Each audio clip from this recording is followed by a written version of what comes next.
Capítulo 141. Un escuadrón de caballería galopa por la costa donde retumba con estruendo el sonido de las olas. SHHHHH. Tum, tum, tum. SHHHHH. Este es el mar, no un buen lugar para que cargue la caballería. Sin embargo, a pesar del fango en el que se hundían, un grupo de jinetes avanzaba al galope con sus gorros militares ondeando. El hombre a la cabeza, como un portaestandarte, agitaba con fuerza la bandera tricolor y gritaba: «¡Vamos! Ámsterdam pronto caerá en nuestras manos». Detrás del hombre se veían 14 navíos de línea llenos de soldados franceses. Sin embargo, estos barcos flotaban, sin excepción, no sobre el mar sino sobre el hielo. El sonido de las olas provenía completamente de fuera del hielo. Un mar congelado, o más bien una bahía interior rodeada por los característicos diques holandeses. La flota de navíos de línea holandesa, que se preparaba para zarpar desde allí, había sido completamente ocupada por la caballería ligera francesa. Enero de 1796, una operación relámpago aprovechando la intensa ola de frío. Había ocurrido un hecho sin precedentes. Navíos capturados por un escuadrón de caballería. Frente a la infantería de línea que seguía en formación, un general a caballo expresó su admiración. «Cielos, capturar una flota con caballería. Esto es verdaderamente un milagro». «¿De qué te sorprendes, general Jourdan? Es solo buena suerte». «La suerte también es una habilidad, general Pichegru». Jourdan, el comandante del ejército del norte y antiguo responsable de la campaña de Flandes, exclamó: «Ahora Holanda ha perdido toda capacidad de lucha. Además, será prácticamente imposible que la flota inglesa preste apoyo a Holanda.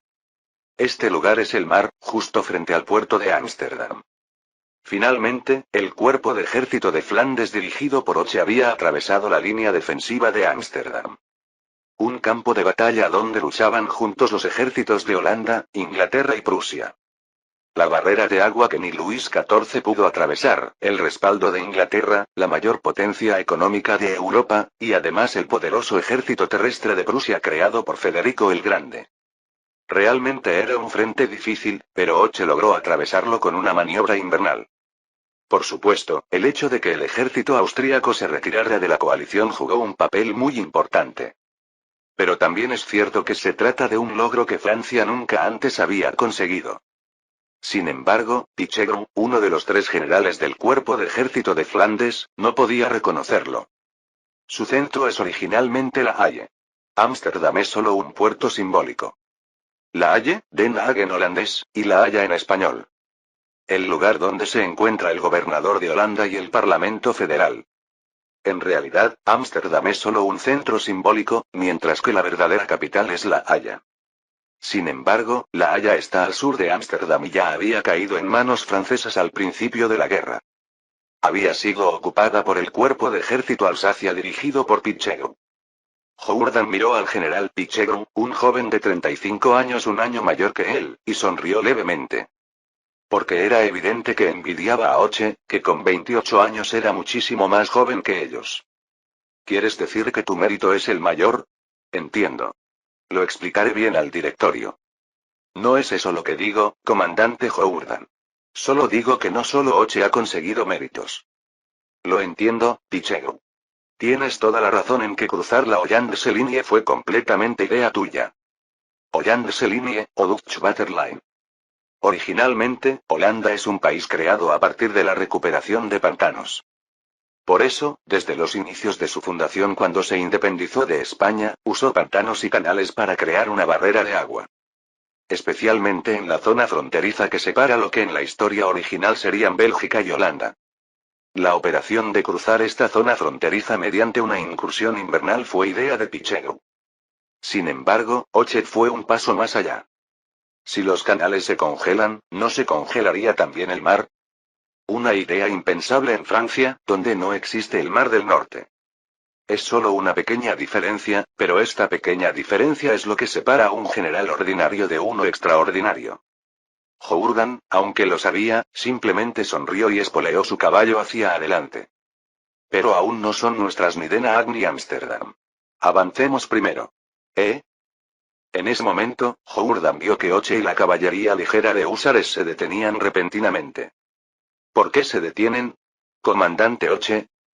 El comandante del frente de Flandes, Oche, estaba recibiendo a un mensajero. Como si hubiera cabalgado desesperadamente desde la retaguardia, un soldado del regimiento postal con uniforme negro jadeaba agitadamente. Un observador perspicaz reconocería a Armand Lanerac, quien una vez fue paje de la reina de la antigua Casa Real.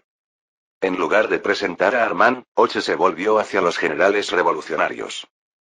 Parece que llegan excelentes noticias desde París, general Jourdan. ¿Excelentes noticias? ¿Qué quieres decir? Dicen que Bonaparte ha ocupado Viena. Jourdan, Pichegru y todos los comandantes de brigada y regimiento que escucharon quedaron estupefactos. La ocupación de Viena. Lo que esto significa es claro. La guerra ha terminado. Oche dijo sonriendo. Ahora hagamos oficialmente una demanda de rendición a Ámsterdam. Los camaradas que ya estaban preparando la revolución también se levantarán. En la historia original, cuando el ejército francés avanza, también estalla una revolución en Holanda. Los revolucionarios, que simpatizan con la ideología jacobina, se levantan para establecer una república. Aunque antes también era técnicamente una república, era una república aristocrática donde el cargo de estatuder era hereditario. Ahora, el cuerpo de ejército francés de Flandes con 50.000 hombres había llegado a las puertas de Ámsterdam. Además, se decía que incluso Viena había sido ocupada por Francia. No había razón para que los revolucionarios no se levantaran. Jourdan gritó de júbilo. Prácticamente hemos ganado. Ahora que el ejército austríaco se ha retirado, el frente de Flandes también termina. Todavía no, general Jourdan. Es lo mismo. Felicidades, Oche. Te has convertido en el conquistador de Flandes y Batavia. Batavia, el apodo romano de Holanda. En términos modernos, Bélgica, Holanda y Luxemburgo estaban ahora bajo los pies del cuerpo de ejército de Oche. Oche, el hombre que había logrado la conquista de Holanda que ni Luis XIV pudo conseguir, negó con la cabeza. Todo esto es una victoria de la revolución. No mi victoria. A pesar de esto, todo el cuerpo de ejército de Oche estalló en vítores. ¡Viva Oche! ¡Viva Francia! ¡Viva Batavia! Hemos ganado. Hemos vencido. Arrojad a todos esos ingleses al mar. En medio del cuerpo de ejército de Flandes de Oche que avanzaba rápidamente con entusiasmo, solo Pichegru rechinaba los dientes. Esta victoria debería haber sido mía. Así terminó también la campaña de Flandes con una victoria perfecta para Francia. En la historia original, el hombre que realmente conquistó Holanda lo hizo dejando un rencor en Pichegru. No todos pueden quedar embriagados solo con los vítores de la victoria en una guerra. Felicidades, de Sykes. Frente a Maguncia, devastada por una larga batalla, Moreau, un hombre taciturno con rostro cansado, recibió a un joven. El joven, igualmente en malas condiciones, había marchado junto con subordinados en el mismo estado. Desde Múnich, donde había estado prisionero. Era el general de Sykes, quien había sido capturado mientras protegía la retaguardia durante la retirada de Baviera del cuerpo de ejército del Rin. De Sykes, liberado en un intercambio de prisioneros tras la guerra, respondió a Moreau con una sonrisa amarga. ¿Es motivo de felicitación ser liberado del cautiverio? Eso es un insulto excesivo, comandante. No, te felicito por tu ascenso. Ya no eres comandante de brigada, sino comandante de división. ¿Qué? No he logrado ningún mérito. Aún sorprendido de Sykes, Moreau respondió con su habitual rostro impasible. Al contrario. Defender el frente del Rin es todo mérito tuyo. Si no hubieras protegido al ejército principal desde la retaguardia, habríamos sido aniquilados en Baviera. Si el cuerpo de ejército del Rin hubiera triunfado en Múnich, la capital de Baviera, Moreau se habría convertido en un héroe. Pero, por el contrario, ¿qué habría pasado si el cuerpo de ejército hubiera sido aniquilado tras ser atrapado en Múnich? Toda Francia podría haber perecido. En ese sentido, de Sykes había salvado al país de una crisis. Moreau se esforzó por enfatizar este punto y lograr el reconocimiento de los méritos de Sykes. En parte para que se reconociera la retirada de Baviera, pero más porque Moreau era una persona justa. A de Sykes, cuyo rostro mostraba una ligera emoción, Moreau negó con la cabeza. Por supuesto, en París quisieron rechazarlo. Olvidan que mantuvimos el Rin y solo piensan en la victoria. ¿Victoria? Sí, Flandes, Italia y Viena. De repente, por primera vez apareció emoción en el rostro de Moreau. Increíblemente, la persona que apoyó tu ascenso fue precisamente el vencedor de Viena, Bonaparte. La clemencia del vencedor. K. De Sykes abrió mucho los ojos y dijo sonriendo, como si fuera una broma. Gracias a eso, nosotros también estamos a salvo. Tendré que saludarle personalmente cuando lo vea. A ese general Bonaparte. Una broma que podría hacerse realidad antes de lo esperado. Así, la campaña del Rin también entró en la fase final de la guerra. En una guerra, también hay perdedores absolutos que solo se enteran de las noticias después de que todo ha terminado. Repítelo. ¿Qué has dicho? ¿El imperio ha sido disuelto? En la frontera entre Austria y Baviera hay una ciudad llamada Salzburgo. La ciudad natal de Mozart, gobernada por el obispo de Salzburgo, leal a los Habsburgo. Como fortaleza más fácil de defender que Viena, es un buen lugar para reagrupar tropas en caso de emergencia.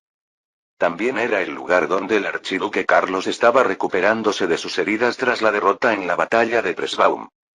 Sin embargo, las noticias solo le llegaron al cabo de un mes. Esto se debía a que los generales, incluido su ayudante de campo Kerpen, que conocían la noticia, la habían ocultado deliberadamente. Kerpen, Lieberich, Colli y Schwarzenberg evitaban mirar al archiduque con rostros desolados. Solo el joven que había traído la noticia, Metternich, mantenía la calma. Es un hecho ya decidido, Alteza. Por mucho que el ejército francés haya ganado, las murallas de Viena son sólidas. Al menos deberían haber esperado hasta que regresaran las tropas del frente turco. Esas tropas no existen, Alteza. Metternich pronunció estas terribles palabras con total naturalidad. Todas fueron aniquiladas en Italia. Además, ¿no fue derrotada también la fuerza principal del ejército del Rin frente a Viena? Estos son hechos que el archiduque Carlos también conocía sin necesidad de explicación. Simplemente se estaba aferrando a excusas. Sin embargo, ¿no podría haberse organizado al menos una defensa si se hubiera reclutado forzosamente tropas de Hungría y Bohemia? Si el archiduque Carlos no hubiera estado sufriendo las secuelas de su epilepsia, quizás habría sido posible resistir. Consumido por la ira hacia sí mismo y la desesperación por la disolución del imperio, Carlos se sujetó la cabeza y preguntó. ¿Qué ha pasado con Flandes? También allí ha ganado Francia. Se dice incluso que la flota ha sido completamente destruida. ¿Qué? ¿No quedaba solo la flota mediterránea de Francia? Esta vez, incluso Metternich frunció ligeramente el ceño y dijo. Dicen que la caballería atacó a la flota que estaba inmovilizada. Cruzando el mar helado. Metternich, desde la época de su padre, había sido gobernador de Flandes, es decir, la actual Bélgica. El cargo más alto que Metternich había ocupado hasta entonces era precisamente el de gobernador de la región de Flandes. Por lo tanto, no podía agradarle el extraño incidente de la caballería tomando una flota. Sentado, completamente abatido, el archiduque Carlos se lamentó. La fortuna acompaña a Francia. No, es la desgracia la que acompaña al imperio. No, tampoco es eso. El imperio ya no existe, ¿verdad? No hay motivo para tanto desánimo. Su Majestad aún no se ha rendido. Con el imperio desaparecido, ¿tú te alegrarías en mi lugar? Además, ¿a qué no ha renunciado? ¿Al trono de Hungría? ¿O al Gran Ducado de Toscana, que ya ha desaparecido? ¿Al reino de Bohemia? Metternich respondió con calma al archiduque que enumeraba los títulos de la Casa de Habsburgo. Su Majestad proclamará un nuevo imperio. Esta vez no será el Sacro Imperio Romano, que solo era una cáscara vacía, sino un verdadero imperio de la Casa de Habsburgo. Aún no es una época en la que el nacionalismo haya surgido. A menos que sea una república como Francia, Holanda o Venecia, el símbolo de una nación es su monarca. Aunque el sistema imperial se haya disuelto, si el monarca conserva su trono, la nación puede reagruparse. Pero si el imperio se disuelve, el título imperial desaparece. Esa era la razón de la desesperación de Carlos. ¿Y ahora proclamar un nuevo imperio? Significa que habrá nuevamente un emperador, símbolo que puede unificar los dispersos dominios de los Habsburgo. No es una tarea fácil.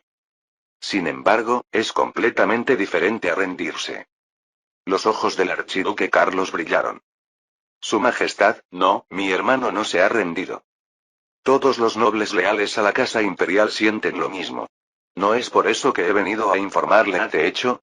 Porque debemos levantar el imperio nuevamente. Entonces Bonaparte no busca destruir nuestra dinastía imperial, a pesar de ser soldado de esos monstruos que mataron a un rey. Metternich repitió al archiduque lo que había dicho al nuevo canciller, Weinsberg. Ese hombre es sensible a los beneficios. Y también está sediento de gloria. Más bien, podríamos utilizarlo. Carlos se sentó nuevamente en su lecho con sentimientos encontrados. Cualquiera desearía que quien lo derrotó fuera un héroe de su tiempo. No le agradaba mucho escuchar que era un advenedizo codicioso. Bien, de todos modos, la guerra ha terminado con nuestra derrota. Finalmente, incluso Carlos, el último baluarte del imperio, tuvo que aceptar la derrota. Enero de 1796. Terminó el enfrentamiento entre la coalición antifrancesa liderada por Austria y Francia. Con la victoria completa de Francia. Capítulo 142. Febrero de 1796, el Palacio de Schönbrunn en Viena está lleno del majestuoso sonido de un piano. Tan, taratan, tan tan. El intérprete es un hombre con una melena como una crin. Su interpretación es como una tormenta, apasionada, a veces conmovedora, tocando las fibras del corazón. Normalmente, un intérprete que llega a un lugar ocupado por fuerzas de ocupación suele ser traído a la fuerza. Sin embargo, este hombre fue el primero en acudir cuando se dijo que el ejército francés necesitaba un intérprete. De repente, Hippolyte, mirando de reojo la interpretación, susurró a Eugene. Vaya, pensé que al venir a Viena veríamos al famoso Mozart, pero no es él. Mozart ya está muerto. Qué lástima. ¿No te comparaban con Mozart cuando eras más joven? Aunque ahora eres demasiado mayor para ser un niño prodigio. Recordando a Mozart, que murió en 1791, Eugene sonrió levemente. Ese hombre permanecerá más tiempo en la historia de la música. En aquella época, Mozart era el intérprete más famoso. Pero quien cambió la historia de la música para la posteridad fue el hombre que tocaba el piano a lo lejos, Beethoven. Por otro lado, Beethoven también es el artista que dedicó una obra orquestal a Wellington, quien derrotó a Napoleón en la historia original. Quizás desde el punto de vista de Napoleón, ¿no habría sido mejor Mozart, un genio libertino que nunca se rebeló contra un monarca?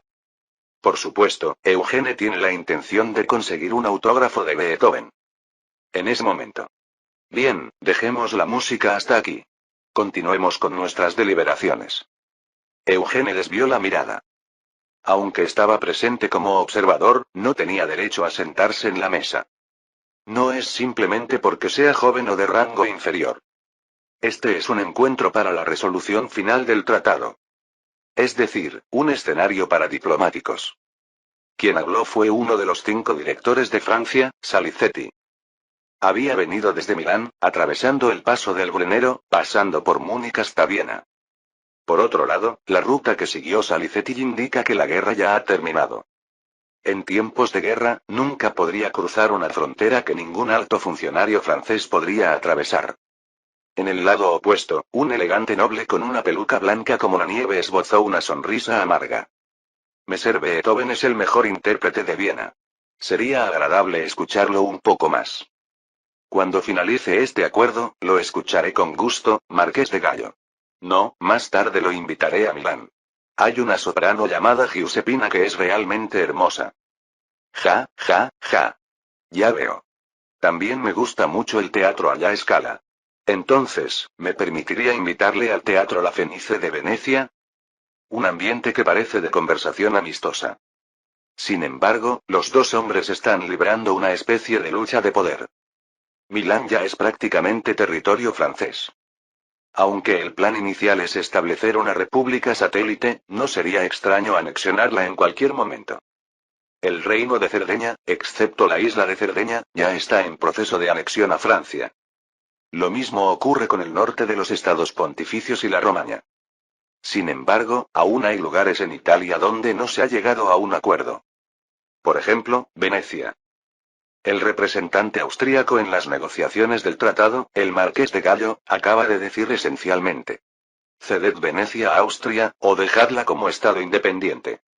A cambio, no nos importa lo que Francia, o más bien Napoleón, haga con Milán. Salicetti miró fijamente a Gallo y, golpeando suavemente la mesa, sonrió. Eso no puede ser. No podrá invitarme al Teatro La Fenice. Qué lamentable. ¿Está tan ocupado como alto funcionario francés? Es que parece que el general Junot, futuro gobernador de Venecia, lo cerrará por un tiempo. Todos los diplomáticos austríacos palidecieron al unísono. El marqués Marcio Mastrilli di Gallo, Johann Ludwig von Cobenzl, Maximilian von Merveldt. Todos diplomáticos reconocidos de la corte austríaca. En la historia original, Cobenzl incluso llegaría a ser ministro de Asuntos Exteriores y canciller imperial. Sin embargo, por muy destacados que sean estos diplomáticos, es difícil ganar en una negociación solo con medios diplomáticos. El Sacro Imperio Romano ya ha sido disuelto. Viena, que era la capital, está ahora bajo el control del Cuerpo de Ejército Italiano de Francia. No sería extraño que en cualquier momento destronaran al emperador y llevaran a toda la casa de Habsburgo como rehenes a Francia. Quizá deberían estar agradecidos de que Francia haya accedido a negociar. Sin embargo, perder también Venecia es un golpe demasiado duro para Austria. Porque significa perder todo acceso al mar. Venecia no solo ocupaba el norte de Italia, sino que durante cientos de años había dominado como colonia la costa este del mar Adriático. Cerdeña y el Gran Ducado de Toscana, que el imperio había utilizado como puertos exteriores, están ahora en peligro de ser perdidos. En su lugar, pretendían utilizar Venecia, pero ahora que Francia también se la lleva, no pueden evitar oponerse. Es usted muy directo. A cambio, le guiaremos a un lugar aún mejor. El teatro de Ámsterdam no está mal. Especialmente las obras de Shakespeare que se representan allí a veces superan incluso a las de Londres. Director, estamos siendo corteses. En lugar del marqués de Gallo, el conde Merveldt, que observaba desde un lado, dijo frunciendo el ceño. ¿No debería Francia también mantener las cortesías? Necesitamos un resultado que pueda ser aceptado por el pueblo de nuestro imperio, por los nobles y por nuestros antiguos aliados. En ese momento, Salicetti soltó una carcajada. ¿Imperio? ¿Dónde está? ¿No lo disolvió Su Majestad Imperial? ¿Su Majestad el Emperador sigue en plena ir? Sí, gracias a la magnanimidad de nuestra Francia y del comandante Bonaparte. De repente, la risa de Salicetti cesó. Terminemos la negociación. Todos los dominios de los Habsburgo en el norte de Italia se independizan. Los ciudadanos de allí Francia decidirán el resto. Nos encargaremos de Venecia. Y también de Flandes y Holanda. Cerdeña, Milán, Toscana, Módena, Ferrara y Venecia. Es decir, toda Italia, excepto Nápoles y parte de los estados pontificios, pasa a manos de Francia. Se reconoce la anexión por parte de Francia de Flandes, que Austria había mantenido como dominio. Se aprueba que en Holanda se establezca una nueva república independiente o una república satélite controlada por Francia. De repente, Cobenzl preguntó en tono sarcástico. ¿Es usted un verdadero patriota, director Salicetti? Oigo eso a menudo. Yo pensaba que usted era representante del general Bonaparte. ¿Qué obtiene exactamente el general Bonaparte como resultado de este acuerdo? ¿Honor? En ese momento, la sala de conferencias quedó en silencio. Que Salicetti es representante de Napoleón es algo que incluso los ciudadanos de París saben. Sin embargo, no es algo que un diplomático de un país enemigo deba mencionar tan abiertamente. Aunque, por supuesto, Salicetti tampoco ha hecho sus demandas de manera muy diplomática. En ese momento, Junot, curioso, le preguntó discretamente a Eugene. Ahora que lo pienso, ¿qué obtiene el general Bonaparte? ¿Se queda solo con la fama de vencedor? Eugene respondió en voz muy baja. ¿Quién crees que será el comandante en jefe de las fuerzas de ocupación en Italia por un tiempo? El general Bonaparte. Si se crean repúblicas satélites aquí, como en Holanda, ¿quién nombrará efectivamente a los jefes de Estado y diputados de estas repúblicas? Solo entonces Junot entendió lo que Eugene quería decir y abrió la boca sorprendido. El general. Tras la revolución, Francia se convirtió en un país sin rey ni nobleza. Aunque todos llamen a Napoleón el conquistador de Italia, no puede obtener tierras ni títulos. Sin embargo, en una república hay otras formas de obtener poder, diferentes a las de una monarquía. Es decir, un gobierno constituido por elecciones. Eugene, Napoleón y Salicetti planean tomar el control de los gobiernos que se establecerán en Cerdeña, Milán y Venecia.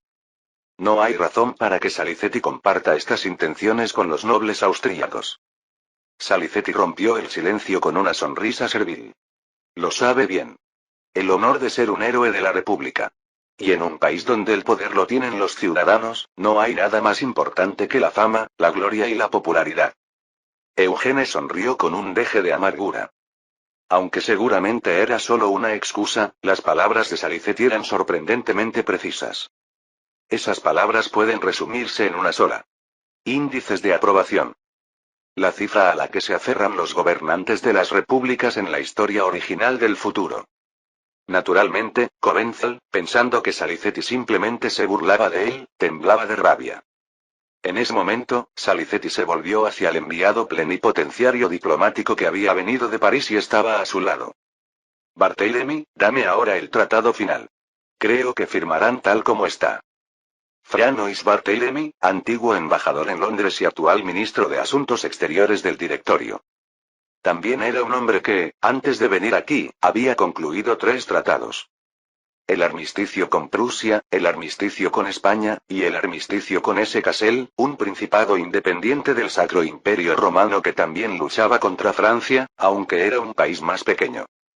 Que viniera el ministro en persona indica la importancia que este acuerdo tiene también para Francia. Barthélemy, sonriendo levemente, extendió el papel. Aquí tiene, Marqués de Gallo. Y Conde Cobenzl. Firmen, por favor. En ese momento, Cobenzl, después de examinar minuciosamente el papel, lo arrojó de repente. No, esto no es pergamino adecuado para un tratado. Me niego categóricamente a firmar en semejante papel. Salicetti, estupefacto, abrió mucho los ojos. Los generales franceses que rodeaban la sala también quedaron boquiabiertos. Semejante objeción frívola ante Salicetti, el máximo representante francés que había venido desde Milán. Hippolyte chasqueó la lengua. Vaya, las objeciones de ese hombre son realmente exageradas. Está ganando tiempo. Quizás Prusia cambie de opinión, o tal vez Rusia declare la guerra repentinamente. ¿En serio? Es posible. Eugene respondió con una fría sonrisa burlancia. No, de momento no hay ningún país que pueda luchar contra nosotros, excepto Inglaterra. De alguna manera recuerda haberlo visto vagamente en los registros. En la historia original, los diplomáticos nobles austríacos también pusieron todo tipo de objeciones y arrastraron las negociaciones. Ese tiempo fue de casi 7 meses. Pero ahora la situación es completamente diferente de la historia original. ¿Por qué? Porque ahora Napoleón es el completo vencedor. En ese momento. Crash. La música se detuvo. Una porcelana que estaba en un lugar elevado del palacio de Schönbrunn se hizo añicos. Cuando todos se volvieron asombrados, allí estaba Napoleón. Este es un lugar para encuentros diplomáticos. Por eso Napoleón, como máximo responsable militar, se había mantenido deliberadamente ausente. Sin embargo, había estado observando desde fuera. Napoleón, con ojos brillantes, recriminó a Cobenzl.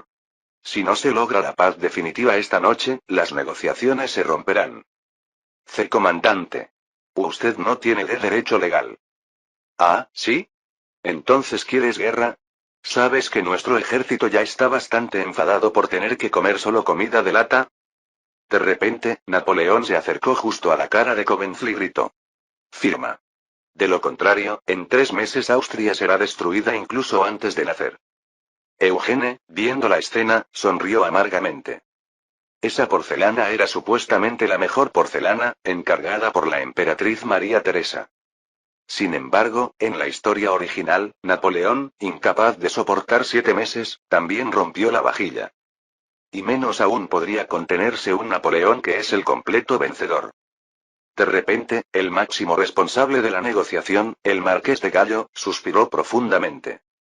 Embajador Cobenzl, hasta aquí hemos llegado. Lo has hecho bien. Marqués. Pero las órdenes de la corte imperial. De todas formas, nada cambiará por ganar tiempo. Solo empeorará la situación. El Marqués de Gallo recogió el tratado caído en el suelo, lo miró y firmó. Rasg, rasg, rasg. De repente, la mirada de Gallo se dirigió hacia Napoleón. Yo, el marqués Marcio Mastrilli di Gallo, firmo en nombre del emperador. La coalición antifrancesa ha terminado, comandante. Le felicito por haberse convertido en el vencedor de la guerra. Una alianza que unía a Inglaterra, Holanda, los estados pontificios, Venecia, Prusia y España en torno a Austria. La coalición antifrancesa. Una alianza de potencias tan vasta que prácticamente abarcaba toda Europa occidental. La Francia revolucionaria había luchado contra estas potencias y había vencido.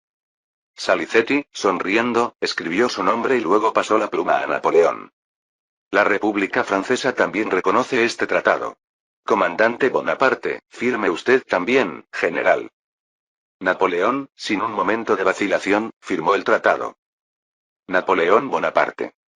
En el año 1796, la Primera Guerra Revolucionaria terminó con el Tratado del Palacio de Schönbrunn. Bajo el nombre de Napoleón. Capítulo 143. En este momento, todo París canta al unísono. Enemigos moribundos, contemplad nuestro éxito y gloria.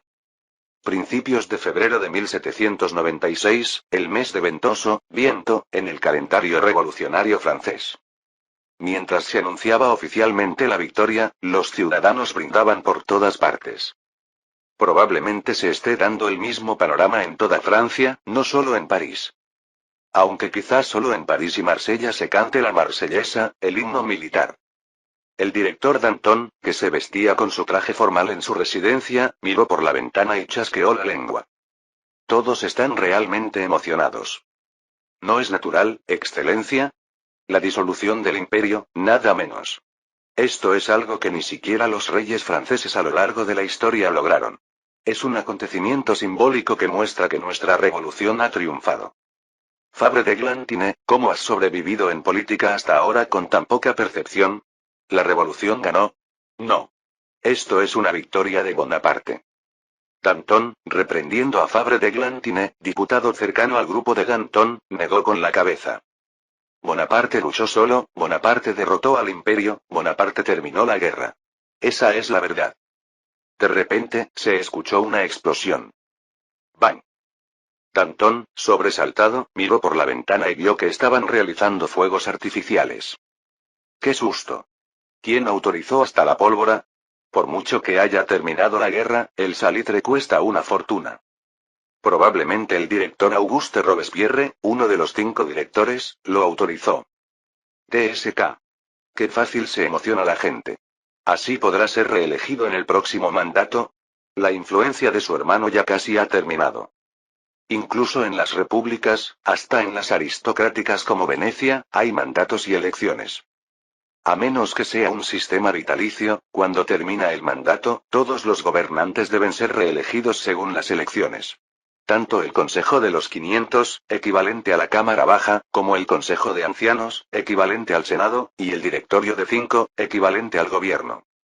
Durante la rebelión de los Sans-Culottes de Marat, cuando Robespierre murió, solo se realizó un voto constitucional debido a la situación de emergencia. Pero ahora que la guerra ha terminado y se acerca el fin del mandato, ha llegado la temporada de elecciones.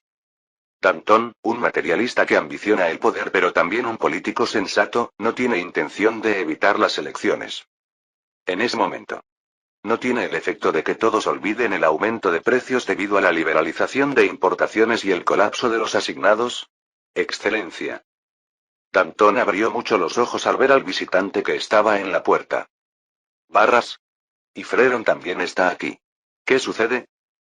Habían venido de visita a Barras, quien había sido enviado al Comité de Seguridad Pública en Tolón, y Freron. Son los responsables de aplicar el terror en las provincias bajo las órdenes de Robespierre. Por lo tanto, también son diputados que fueron apartados de la corriente principal del poder debido a su responsabilidad en aquel entonces. Especialmente, el verdadero problema era que eran opositores de Danton. Sin embargo, Barras se acercó a Danton con una sonrisa en su cara impenetrable. Si digo que he venido a felicitar por la victoria de la República, sonaría demasiado hipócrita, ¿verdad? Excelencia. Deja eso de excelencia. Si tienes algo que decir, dilo rápido. Aunque parezco desocupado, pronto debo asistir a una ceremonia conmemorativa. ¿Qué quiere decir con eso? ¿No es una recepción? Danton se encogió de hombros. Todos lo olvidan por la victoria, pero el comandante del frente de los Pirineos con España ha muerto. El general Dugommier falleció. Su hijo, Jacques, pronto llegará a París con el cuerpo. Es decir, el traje formal de Danton no era para una recepción o banquete, sino para una ceremonia en memoria del fallecido. Un general que una vez fue el responsable principal de la reconquista de Tolón y luego se convirtió en comandante del ejército fronterizo español. También es la persona que contribuyó a la victoria en Italia al enviar a Orán, Murat y Bessieres con 5.000 jinetes a Napoleón. Sin embargo, finalmente murió por una bala perdida mientras dirigía repetidamente en primera línea en las escarpadas montañas de los Pirineos. Barras, que también estuvo en Tolón, conoce a Dugommier. Es lamentable. El general Dugommier también contribuyó a la recuperación del territorio de Rosellón, aunque no es muy conocido. Sería diferente si hubiera conquistado Cataluña. ¿Sabes? Originalmente, el objetivo del general Dugommier era atacar Cataluña. Todo el noreste de España tenía grandes sueños. Descartando ligeramente los sueños del difunto Dugommier, Barras esbozó una extraña sonrisa. Entonces, ¿hablamos de los preparativos para las próximas elecciones más tarde? Las manos de Danton, que se ponía los adornos con la ayuda de Fabre de Glantine, se detuvieron. ¿Qué quieres decir con eso? En septiembre, el mes de Vendemmiaire, cuando se cosechan las uvas en el calendario revolucionario, hay elecciones para el Consejo de los 500. Y en esas elecciones, usted perderá, director. ¿Qué? De repente, Freron, que estaba de pie con rostro ansioso, intervino. Los precios han subido bruscamente, hay escasez de alimentos, apenas se ha resuelto con el oro y el trigo traídos de Italia, pero hay un límite. Tenemos información sobre quienes están aprovechando esta oportunidad. Freron era quien originalmente pretendía a Pauline, la hermana menor de Napoleón. Pero Pauline era demasiado libre para ser capturada por Freron. Además, como Napoleón tuvo éxito antes en Italia que en la historia original, y parte de la atención se centró en Eugene, Pauline se marchó a Milán. Mientras tanto, Freron se había convertido en un diputado marginal bajo el directorio. No había tenido la oportunidad de establecer vínculos con el victorioso Napoleón. Por lo tanto, Danton entiende por qué ha acudido a él. ¿Pero qué significa que la facción gobernante del directorio, es decir, el grupo de Danton, que ha logrado la victoria, va a perder? Danton, frunciendo el ceño, preguntó. ¿Es Lafayette? No. Son los realistas. ¿Qué? ¿No es Lafayette un realista? Freron negó con la cabeza y explicó. No es así. Lafayette pertenece a la antigua facción monárquica constitucional. Y ahora, sin monarca, está más cerca de los girondinos. Apoya el pacifismo y la reforma moderada. Pero actualmente, la opinión de la mayoría de la nación es diferente a la de París. Veneran el catolicismo y añoran a un rey. ¿Se refiere al duque de Orleans, al conde de Provenza que aboga por Luis XVII, o al conde de Artois? Quienes los apoyan no son solo los antiguos rebeldes de la Vendée o los realistas de Tolón. Más bien, hay muchos campesinos rurales que añoran un rey. El problema es que, debido a la constitución creada por Robespierre, casi todos los hombres plebeyos tienen ciudadanía. Los realistas están tratando de aprovechar esta brecha. Danton se relamió y asintió. Si hay votantes que veneran al rey y al catolicismo, hay una brecha que aprovechar. Hay que tomar medidas. Probablemente deba abolir la ley de administración del clero. Afortunadamente, Bonaparte ha dejado al Papa a salvo. TSK. Tengo que volver a estar en deuda con Bonaparte. Pero hay que aprovechar todo lo que se pueda. Al final, ¿estás diciendo que serán elegidos candidatos respaldados por el clero? Conseguiré una carta personal del Papa. Es una información muy útil 6 meses antes de las elecciones. Danton torció los labios. Barras y Freron habían demostrado que eran bastante útiles. Entonces, al venir así, ¿quiere decir que ustedes están dispuestos a unirse a mí? Barras habló, mientras Freron inclinaba la cabeza en silencio. Si nos lo permite, con gusto. En febrero, cuando la guerra revolucionaria francesa prácticamente terminó con victoria. Bajo la superficie, ya estaban en marcha los cálculos de los políticos por el siguiente puesto de poder. Sin embargo, los ciudadanos de París se entusiasman sinceramente, independientemente de eso.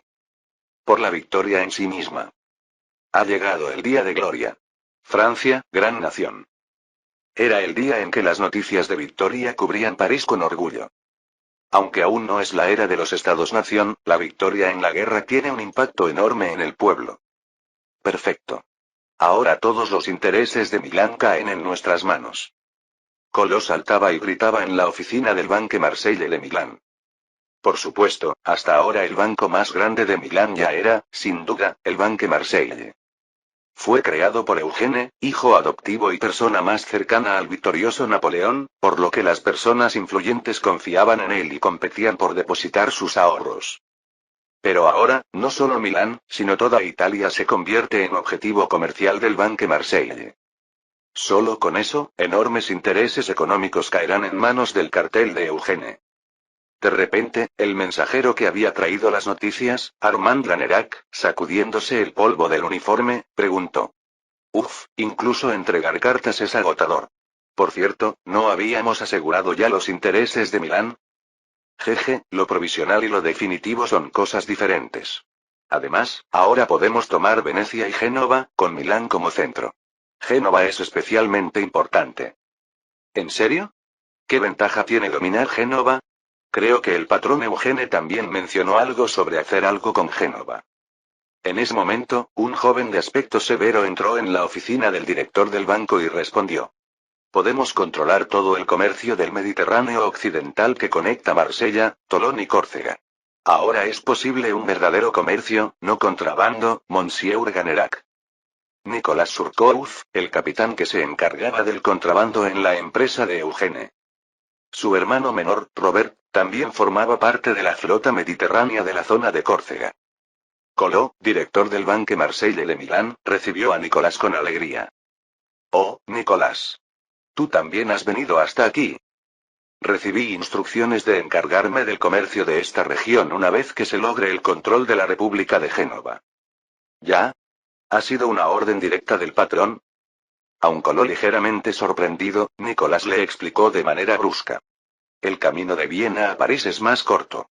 Además, el director Damas dijo que tendría que estar fuera de Milán por un tiempo. Naturalmente, es más rápido ir directamente de Viena a París que enviar noticias a París pasando por Milán desde Viena. Esta es la razón por la que Eugene convocó urgentemente a Nicolás ante la inminente aseguración del control de Italia. Porque había una alta probabilidad de que el puerto de Génova cayera en manos francesas. Collot esbozó una sonrisa amarga. Parece que desde Viena se conocen las circunstancias de aquí más rápidamente. Bien. Por cierto, ¿cuándo volverá Damas de Roma?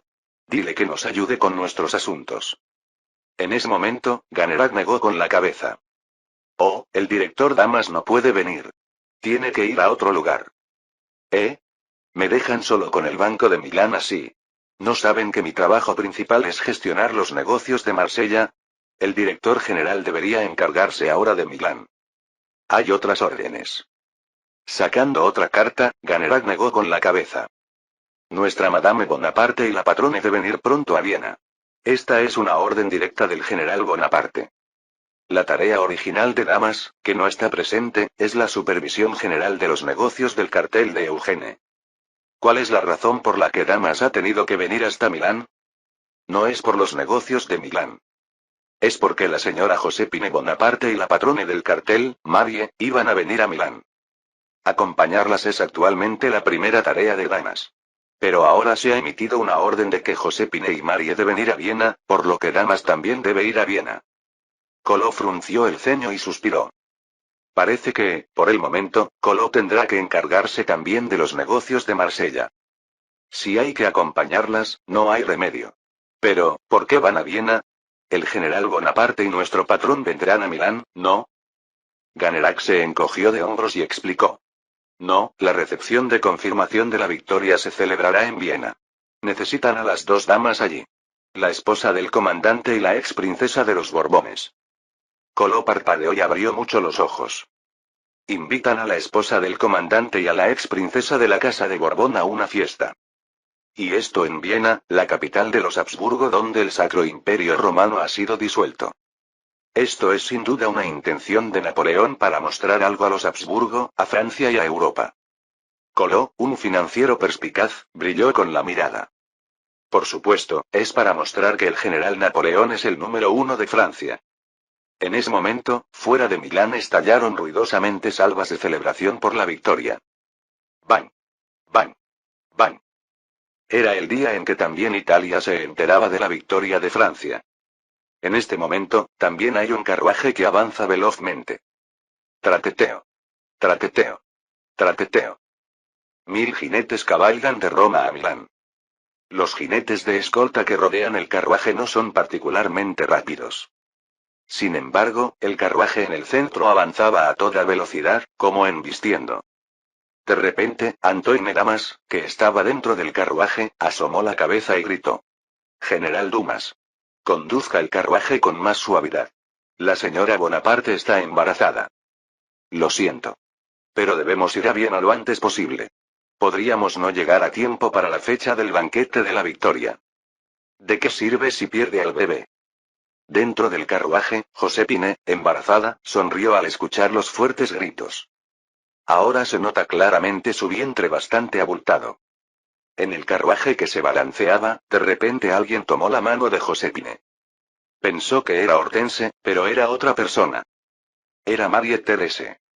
¿Está bien, señora? Josépine miró a Marie y sonrió. Estoy bien. En el pasado, cuando llevaba a Eugene, hasta crucé el Atlántico estando embarazada. ¿De verdad? Es una broma. Pero he viajado mucho en carruaje. En aquella época, se armaba un gran revuelo por el cumpleaños de nuestra princesa. Al ver a Josépine recordando los tiempos en que los Borbones aún estaban en el poder, Marie sonrió suavemente. Cuando lleguemos a Viena, Eugene nos estará esperando, ¿verdad? Madre. Oh. Los recuerdos de la familia real no son recuerdos muy agradables para Marie. La revolución lo destruyó todo, y su padre, el rey, murió. Por eso iba a cambiar de tema, pero accidentalmente llamó madre a Josépine. En ese momento, Josépine miró a Marie y le dijo sonriendo. Puedes llamarme madre. ¿De verdad? Sí. Aunque eso no significa que lo haya aprobado todavía, princesa. Se refiere al asunto del matrimonio con Eugene. Marie, que ahora tiene 19 años, estaba a punto de sonrojarse. Hortense, la niña de 13 años que dormía, se levantó de golpe y abrazó a Marie. HMPH, me gusta la hermana Marie. Quiero que sea mi nueva hermana. De repente, afuera se escuchó el relincho de un caballo. 1796, el tiempo en que Napoleón y Eugene se convirtieron en vencedores. Josépine y Marie se dirigían a toda prisa de Viena, la ciudad de los vencidos, donde se celebraría el banquete de los vencedores. Capítulo 144. Entonces, ¿qué pasará con Italia, el núcleo de esta guerra? El territorio de Cerdeña, exceptuando la isla, será anexionado completamente al territorio francés. Sin embargo, se implementará un gobierno militar durante 10 años hasta que se estabilice. ¿Y el comandante de este gobierno militar? Naturalmente, el general Bonaparte. Marmont, ayudante del Club de Napoleón, informó sobre los resultados del acuerdo. Este lugar es el vestidor del Palacio de Schönbrunn. Es donde Napoleón se cambiaba de ropa justo antes del comienzo de la recepción.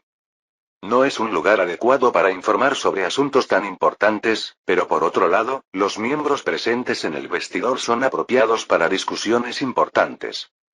Eugene, Marmont, Junot, Duroc y Hippolyte.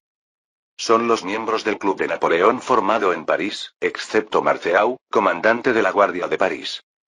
Para Napoleón, son un grupo de asesores con quienes puede discutir decisiones confidenciales. Mientras revisaba momentáneamente los adornos de su traje formal, Napoleón frunció el ceño. Existe el riesgo de quedar atrapado en Italia. Es una posición problemática. El cargo de comandante del gobierno militar de Cerdeña. Una posición que supervisaría el frente italiano desde Francia. Un puesto que reconoce oficialmente a Napoleón como el número uno en Italia o, de hecho, el número uno en el directorio. Sin embargo, Napoleón veía que esta posición podría convertirse en una cadena. Eugene, observándolo, entrecerró los ojos. ¿Será posible que Napoleón ya esté soñando con ese lugar? Es decir, Egipto. Egipto, llamado Misr en la lengua local, un país en el extremo suroeste del Mediterráneo. Originalmente, justo después de la expedición italiana de Napoleón, el lugar al que se dirigía era precisamente Egipto. Pero al estar tan alejado de Francia, no pudo recibir mucho aprovisionamiento. Al final, la flota mediterránea fue completamente destruida por el famoso Nelson. Junto con la muerte del comandante de la flota mediterránea, Brueys, actualmente estacionado en Córcega. Una de las grandes metidas de pata de Napoleón. Naturalmente, Eugene no tenía la menor intención de recomendárselo a Napoleón. Aunque no es muy conocido porque Napoleón tuvo éxito en su regreso a Francia después de la expedición, es un fracaso casi tan grande como el desastre de la gran expedición rusa. Si no fuera por eso, ¿por qué le resultaría engorroso el cargo de comandante de la expedición italiana? En ese momento, Napoleón dijo: en el futuro, podría tener que presentarme a las elecciones o podría haber otra guerra. Si quedo atrapado en Italia, será difícil responder. Eugene exhaló un suspiro de alivio. Parece que la expedición a Egipto aún no se ha asentado en la mente de Napoleón. Sin embargo, si no hay alternativas, podría considerarla como la siguiente expedición. Pensando que debía encontrar una solución rápidamente, Eugene habló. Entonces, ¿recomendamos a otra persona? Napoleón ladeó la cabeza. Pero si colocamos a otra persona antes de que la base se estabilice, existe el riesgo de traición. Deberíamos nombrar a uno de nuestros club como segundo al mando. ¿Qué tal Marceau? En ese momento, todas las miradas se dirigieron hacia Eugene. Originalmente, Marceau había sido subdirector del Banque Beauharnais antes de conocer a Napoleón.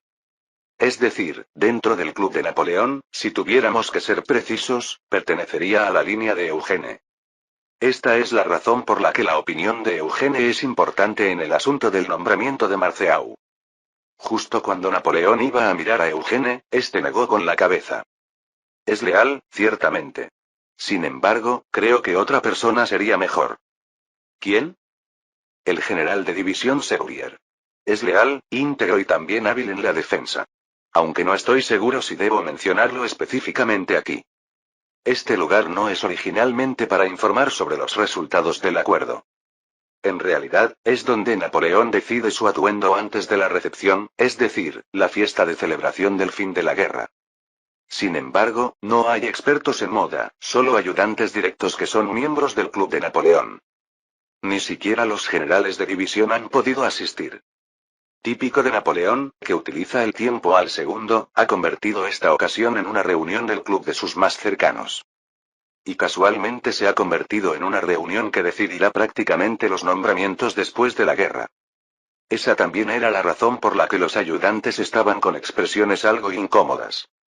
De repente, Napoleón sonrió levemente. Cierto, Marceau debe apoyar a nuestro hijo. Jeje. Bien, siguiente. Por supuesto, Eugene simplemente pensaba que Serurier era una elección adecuada. De hecho, en la historia original, Serurier también se encarga de las tropas de ocupación en Italia. Sin embargo, cuando el famoso general ruso Suvorov invade, es derrotado y capturado. Pero a menos que quedara un general del calibre de Massena, de todos modos sería difícil detener al ejército ruso dirigido por Suvorov. Eugene piensa que si Italia es invadida nuevamente, sería mejor que simplemente Napoleón la defendiera. Es perfectamente posible si Napoleón no va a Egipto. De repente, interrumpiendo los pensamientos de Eugene, Marmont resumió el complejo acuerdo mientras lo examinaba. En las regiones de Milán, Venecia y Toscana surgirán tres repúblicas diferentes. La República de Lombardía, la República de Véneto y la República de Toscana. ¿Y Bolonia, Ferrara, Módena y Romaña? ¿Se incorporarán a Lombardía o Véneto?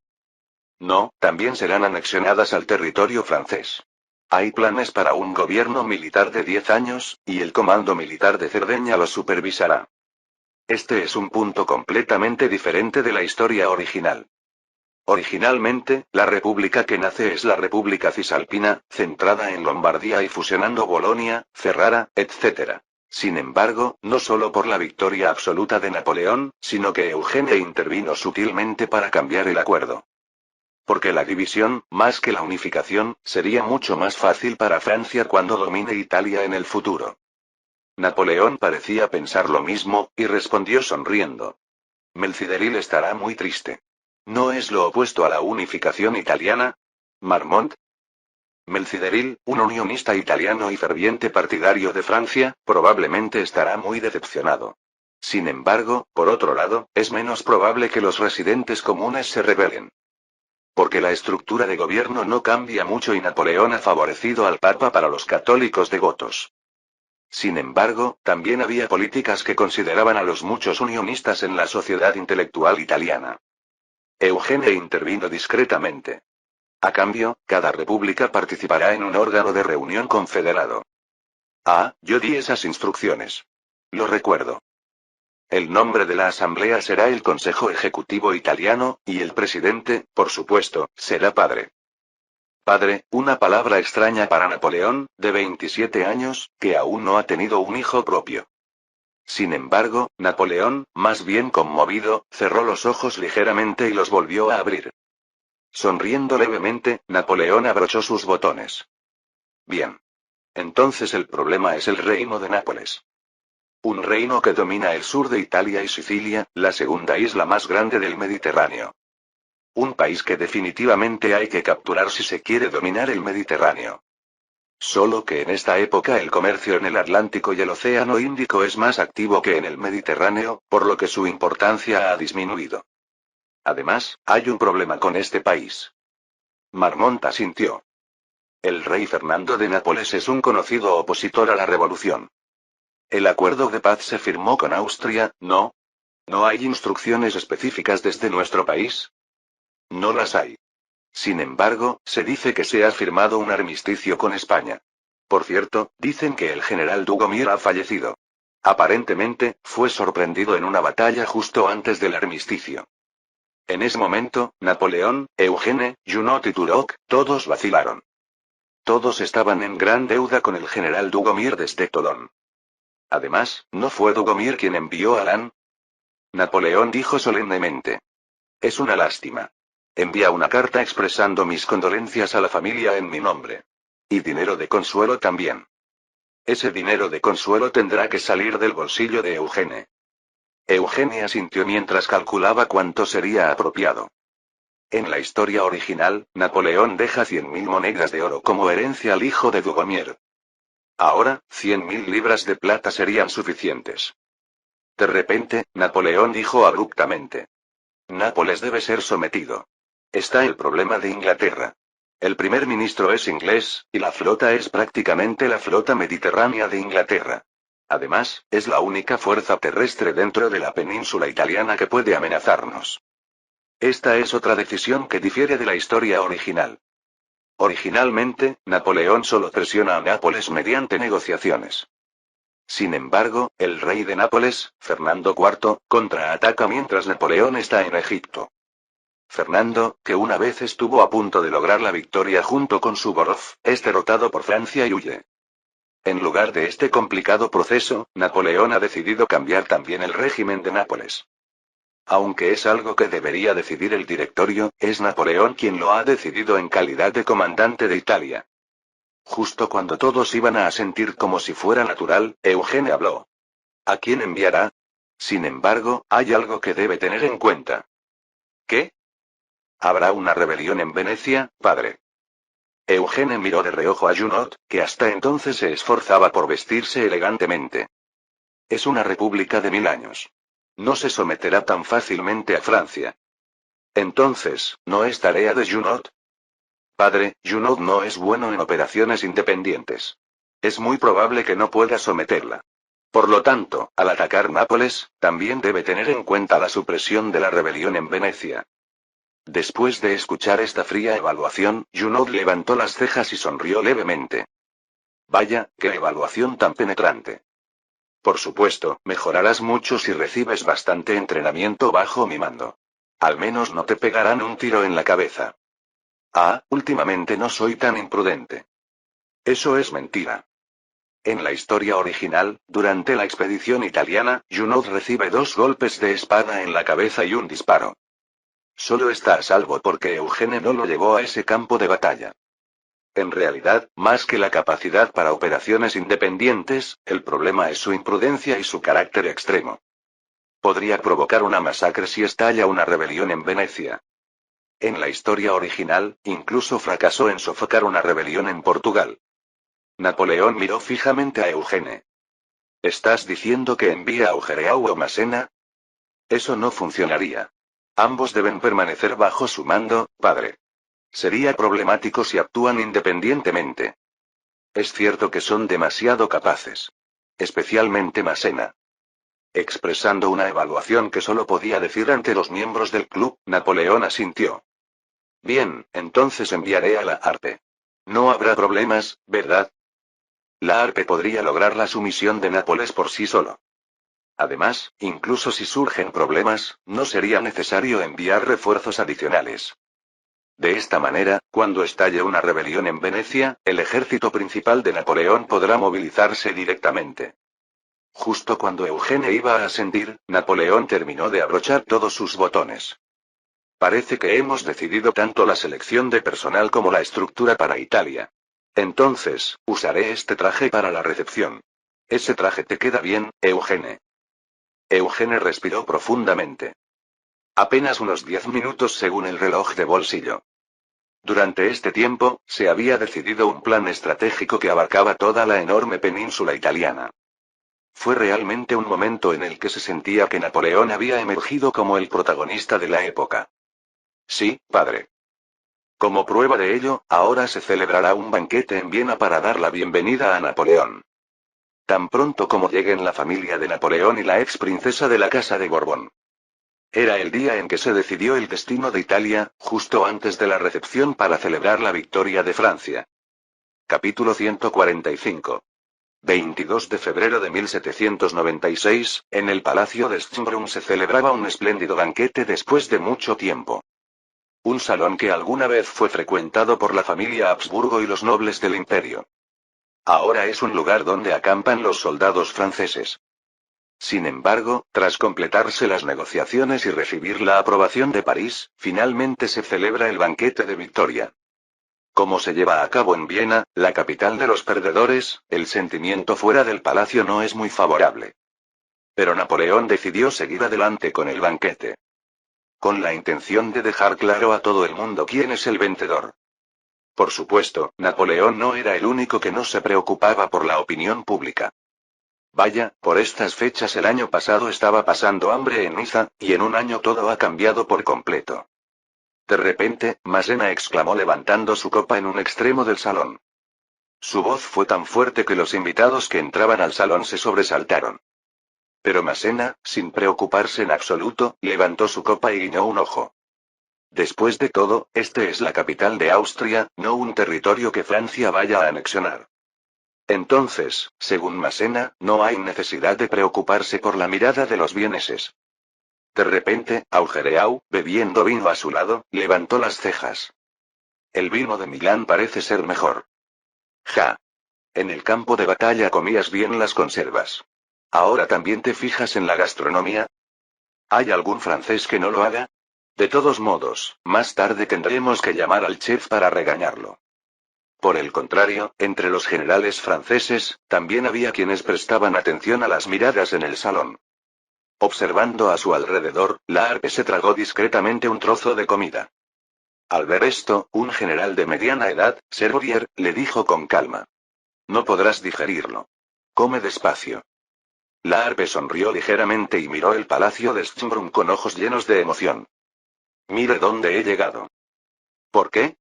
¿Acaso soñabas con venir a un palacio? No exactamente. Pero yo soy suice, ¿no? La rebelión contra Austria marcó el comienzo de la Confederación Suiza. Suisse, es la pronunciación francesa de Suiza. Originalmente, Suiza era tierra dominada por la familia Habsburgo. Pero ahora, la Harpe, de origen suizo, se ha convertido en parte de los conquistadores y pisa el Palacio de Viena. No puede evitar sentir una nueva emoción. Especialmente si piensa que este es el resultado de la revolución. Venir como conquistador a la capital de quienes una vez fueron opresores. La vida es realmente impredecible, general. También hay un general que no se preocupa ni por las miradas de los demás, ni por sus compañeros generales, ni por el banquete. Se ve hermosa con ese vestido, Madame Visconti. El jefe de Estado Mayor Berthier, con toda su atención puesta en su amante traída desde Milán, la señora Visconti. Gracias, general. Qué amable de su parte traerme hasta aquí. No tengo esposa, y usted es la única mujer en mi vida. Por supuesto que debía invitarla. ¡Qué alegría! Lamento no poder corresponder a sus sentimientos. Giuseppina de Visconti sonrió en su radiante vestido y guiñó un ojo. El significado de estas palabras es en realidad simple. Madame Visconti es la esposa del marqués de Borghetto, una mujer casada. Por lo tanto, por mucho que Berthier la ame, no pueden casarse a menos que ella se divorcie. De repente, con expresión seria, Berthier dijo. No importa. Mientras estés conmigo. Tal vez algún día tu marido muera primero. En el futuro, en la historia original, Berthier se vería obligado a casarse con una noble por órdenes de Napoleón. Aunque para entonces el marido de ella ya habría muerto, esa sería la razón por la que no podría estar con Madame Visconti. Berthier no pudo rechazar las órdenes de Napoleón, pero tampoco abandonó a Madame Visconti. Como resultado, se produciría una situación en la que su esposa legítima y su amante vivirían juntas en la misma casa. En cierto sentido, Berthier, el romántico del siglo, besó la mano de Madame Visconti. Completamente opuesto a esto, había un joven general que, a pesar de ser recién casado, flirteaba con las damas nobles y las doncellas presentes en el banquete. Bien, entonces nos vemos cuando comience el banquete, belleza. Despidiendo a una doncella que parecía reluctante a irse, Lannes se dirigió con entusiasmo a su ayudante Besieres. Uf. ¿Has visto? Las bellezas alemanas no tienen nada que envidiar a las italianas. Son muy apasionadas. Debo recordarle, general, que usted es un recién casado. No seas así, Besieres. Por mucho que ame a mi esposa, admirar a una bella mujer es una cuestión de cortesía. Ja, ja, ja. Lannes, soltando una carcajada, miró a su alrededor. Por cierto, no veo a dos personas que deberían estar babeando por las bellezas. ¿A quiénes se refiere? Uno debe ser Murat, y el otro el comandante en jefe. ¿Qué cosas dices? Madame Bonaparte también está aquí. Pero ahora que lo pienso... De repente, Lannes ladeó la cabeza. ¿Dónde está el general Eugene? Un amigo que debería estar aquí. Entre los generales del cuerpo de Napoleón en el salón, Eugene no estaba presente. En realidad, no solo Eugene estaba ausente entre los generales.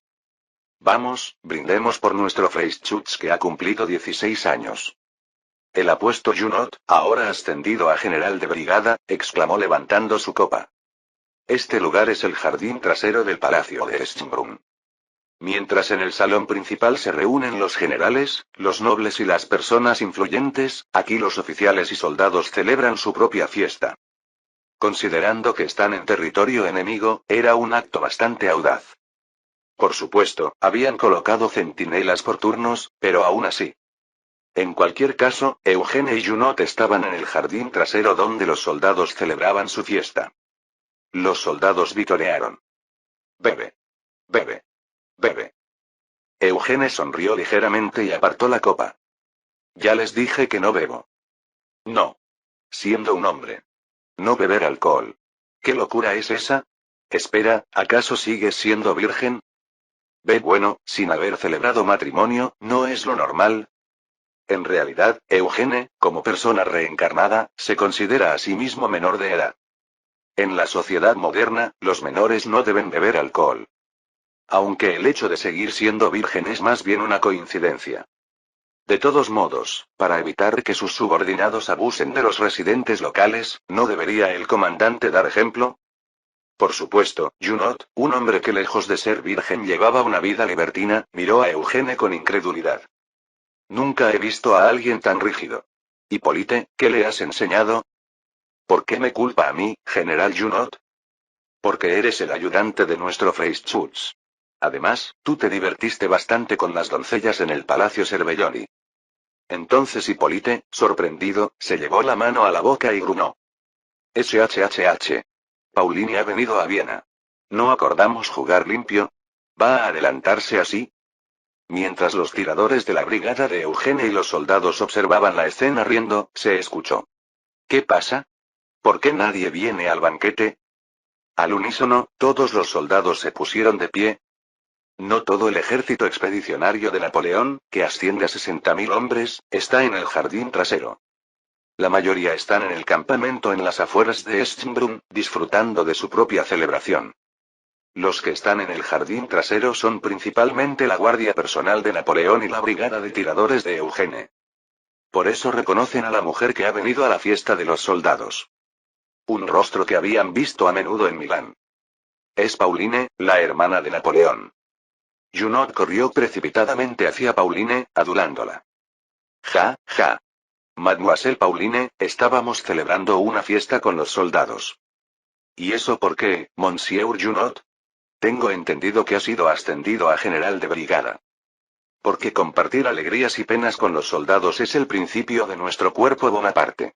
Cuando el comandante está ocupado, sus ayudantes deben acompañarlos. ¿No es así, Marmont? Marmont, que estaba concentrado bebiendo cerveza alemana entre los soldados, levantó la cabeza abruptamente. Ah, sí. Pauline. Oh, Caroline también ha venido. La hermana menor de Pauline, Caroline, sonrojada, asomó la cabeza detrás de Pauline. Es decir, Leticia, junto con Elisa y Louis, toda la familia Bonaparte, había llegado a Viena. Era algo que Napoleón había decidido como medio para exhibir su victoria ante el mundo. Quizás también quería presumir de su éxito ante su familia. Pero Pauline, extrañamente, había venido al jardín trasero en lugar de ir al salón de banquetes. Al ver que vino con Caroline, tal vez se sentía un poco avergonzada. Después de todo, era una mujer visitando un lugar lleno de hombres. Caroline, sonrojada, saludó a Marmont. Sí, Auguste. ¿Has estado bien? Claro, siempre estoy bien. Tu hermano me trata muy bien. Mamá dice que vengas a visitarnos pronto. Dice que te invitará a cenar con Andoche. En ese momento, Murat, que estaba bebiendo al otro lado de la mesa, se levantó de un salto y exclamó: Vaya, ¿quién es esa belleza? ¿No le gustaría bailar conmigo hoy? La mujer a la que Murat señalaba era Pauline. Justo cuando Junot e Hippolyte se disponían a interponerse frente a Pauline con los ojos muy abiertos, Pauline sonrió dulcemente y negó con la cabeza. Lo siento, pero ya tengo un compromiso. ¿Vienes un momento? Al mismo tiempo, Pauline agarró la mano de Eugene. Eugene, desconcertado, fue arrastrado por Pauline hacia lo profundo del jardín. Detrás de ellos estallaron vítores, silbidos y abucheos. Vaya, Freischutz. Tu magia también funciona con las mujeres. Eugene. Se lo diré a la princesa.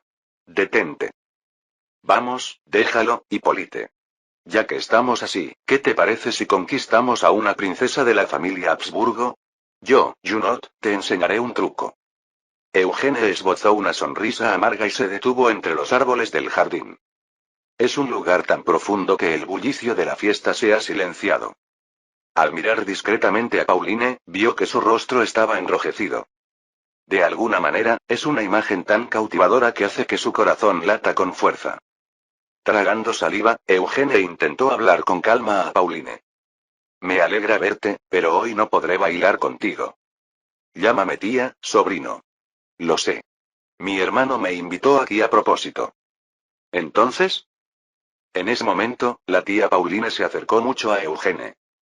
Aunque no podamos bailar, puedo probar tus labios en secreto.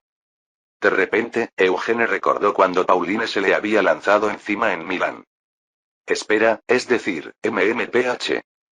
Hasta ahora, Eugene había engañado a los generales austríacos con ataques sorpresa. Pero este ataque sorpresa ni siquiera Eugene pudo manejarlo adecuadamente. Fue tan rápido que ni siquiera apareció el texto plateado que advertía del peligro. O quizás, no era un peligro después de todo. Todavía no me he rendido, Eugene. Con un dulce susurro, Pauline separó sus labios y desapareció hacia el otro lado del jardín. Eugene se tocó los labios. La calidez permanecía intensamente. Después de quedarse aturdido un buen rato, Eugene se sobresaltó y se dio la vuelta. Oh no, voy a llegar tarde. Porque pronto comenzaría el evento principal del banquete. Finalmente llegó el momento en que el protagonista del banquete apareciera solo. Oh, aquí viene el general Bonaparte. De repente, el representante de Milán, el duque Cervelloni, exclamó. Melcideril, el conde de Berry, el comisionado Parini. También estaba Battaglia, excomandante de la guarnición de Verona en Venecia. Es decir, los reunidos aquí no son otros que los antiguos nobles de Italia. Napoleón celebraba una recepción de victoria en el corazón de Austria, en el palacio de verano de los Habsburgo, Schönbrunn. Reuniendo a los antiguos nobles italianos, los generales franceses y a su propia familia. De repente, Napoleón miró a Josefina, que estaba a su lado. Josefina, ¿cómo te sientes? Más o menos. Como no puedo bailar, ¿tú tampoco bailarás? No lo haré. La había traído deliberadamente desde Roma hasta Viena. Una especie de escena creada por la vanidad de mostrar la imagen del vencedor a los perdedores. Afortunadamente, parecía que el bebé estaba bien. Josefina abrazaba cuidadosamente su vientre abultado. En realidad, Josefina, que no era menos vanidosa que otros, estaba muy contenta con esta ocasión. Después de todo, era el día en que una simple hija de inmigrantes del Nuevo Mundo debutaba como anfitriona en el Palacio del Imperio. Tomando la mano de la orgullosa Josefina, Napoleón exclamó a los invitados. Todos los reunidos aquí son protagonistas de la nueva Italia. Por supuesto, esta afirmación es una exageración. Empezando por Napoleón y sus ayudantes, comandantes de división y oficiales, todos son franceses. También hay nobles austríacos invitados deliberadamente para exhibirlos. Sin embargo, es cierto que la mayoría de los invitados han venido desde Cerdeña, Milán y Venecia. A aquellos que lo miraban con rostros complicados, Napoleón declaró. Hoy declaro en nombre de Italia. Italia ha sido liberada del Sacro Imperio Romano. En ese momento, estalló un clamor. ¡Viva! Esta es una declaración legal. Es decir, el Sacro Imperio Romano tenía como país vasallo un reino inexistente llamado Reino de Italia. Esto era solo legalmente hablando. Pero con la disolución del Sacro Imperio Romano, también desaparece el objeto legal conocido como Reino de Italia. Por lo tanto, Austria ya no puede tener el pretexto de dominar Italia. Literalmente es un asunto documental, pero los antiguos nobles italianos que escuchaban lo interpretaron de manera diferente. Aunque fueran dominados por Francia, al menos ya no estarían bajo el dominio alemán. Ante esto, los generales franceses, incluidos Massena, Augereau, Lannes, Serrurier y Laharpe, exclamaron. La grande nación. Gran nación, Francia. Que viva eternamente. ¡Viva Napoleón! Mientras Eugene observaba esta declaración verdaderamente histórica, alguien se le acercó. Por fin te veo, Eugene. Eugene abrió mucho los ojos. Ya sabía que ella vendría. Pero verla vestida de gala era realmente una primera vez. Eugene se sonrojó y sonrió al ver a la antigua princesa con un pulcro vestido blanco que dejaba ver sus hombros. Era Marie Thérèse. Mademoiselle Marie. Viéndola así, realmente es hermosa. Dejaste a esta belleza en Milán y has estado fuera mucho tiempo. Un soldado en guerra no tiene otra opción. En ese momento, Marie desvió la mirada sin sonreír. También vino Pauline. Por supuesto, Eugene también lo sabía. Justo antes de que comenzara el banquete, los labios que había besado aún le ardían. Sin embargo, mencionar a Pauline no significa que lo hubiera visto. Sin duda se refiere a cuando Pauline se le echó encima a Eugene justo antes de partir de Milán. Marie, viendo a Eugene completamente rígido, habló con calma. No te preguntaré qué significó ese beso. No, es que... Pero tienes que bailar conmigo. Porque estamos en Viena. Viena, la ciudad gobernada por la antigua dinastía Habsburgo.